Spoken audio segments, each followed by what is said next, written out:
কিন্তু দাদা তোমার পরোটা না আগে 30 টাকা করে ছিল, তুমি হঠাৎ করে 40 টাকা বানিয়েছো কেন? আরে দাদা 30 টাকা তোমার পরোটার দাম, আর 10 টাকা এক্সট্রা নিয়ে সস্তা ফুড ব্লগাররা ভিডিও করে তার জন্য। আমরা ভিডিও করবো না, আমার কাছ থেকে 30 টাকা রাখতে হইব। কিন্তু দাদা এখন তো ইন্ডিয়াতে বাংলাদেশি আসা বন্ধ হয়ে গেছে, তোমাদের ব্যবসা কেমন চলে? ব্যবসার কথা আর বলো না দাদা, পুরো ডুবেছি। বাঙালিদের মধ্যে হাতে থেকে নিজেদের বোধ বাঁচাতে পারছি না। তা তোমাদের কি অবস্থা দাদা? আমাদের অবস্থাও খুব একটা ভালো না।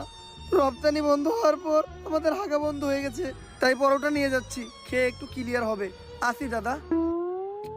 আরে দাদা আমার 30 টাকা। বাসায় গিয়ে বিকাশে পাঠিয়ে দিচ্ছি দাদা। ঠিক আছে দাদা। আরে বাড়া এটা কি হলো? ইন্ডিয়াতে তো বিকাশই নেই। নাটকের ছেলেরা আমাকে বোকা বানিয়ে চলে গেল। তাহলে ব্যবসাই করবো না।